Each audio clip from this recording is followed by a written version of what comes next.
Hastayı dinledikten sonra muayene ediyoruz. Horlamanın nedenini, kaynağını belirlemeye çalışıyoruz.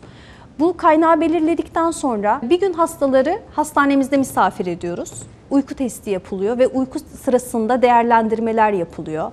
Hastanın bize anlattıklarıyla elimizdeki ölçümler değerlendiriliyor. Hastanın kalp hızı, uykuda ne kadar uyanıp tıkanıklığı olduğu onlar tespit ediliyor. Bundan sonra bu değerlendirmeler eşliğinde tedavi yönümlü yaklaşım sergiliyoruz.